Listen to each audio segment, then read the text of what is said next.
I mean, it looks beautiful right now if no one, if you didn't realize what was going on. Right.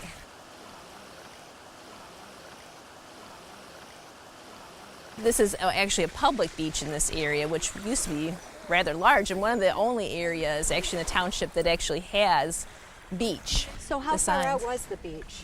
At some points in time, these pylons that are exposed now were actually under sand. The high lake levels are really not only our only issue, it just exacerbated a problem that we already have, the fact that there's just no sand flowing around the harbor. So yes, this is probably the least amount of beach and sand that we've ever seen.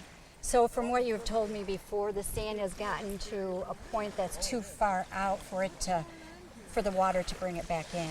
It will not come back. It won't. The waves and such won't bring the sand back in. It just deposits out there and it won't come back.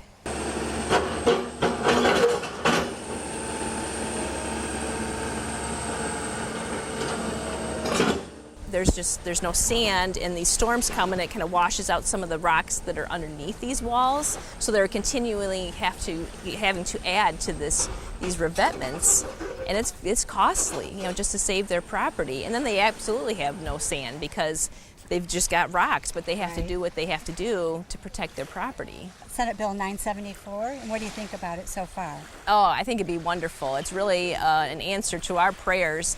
Yeah, because we haven't seen any rules or regulations that have allowed us to be able to take the sand from the lake and bring it back up onto the shore. Right. And it sounds like what Eagle kind of needed is the way I understood in talking to them, that nobody's really tried, nobody's asked, and maybe this just puts the pieces of the puzzle together to allow that to happen. The lake levels were high back in the early 80s, I remember, but this is a different situation because when they built the harbor in 1975, the Army Corps of Engineers was replenishing our beach for 20 years until 1995. So now you have the situation where our beaches aren't being replenished by the Army Corps and the high lake levels. So it's just a horrible situation.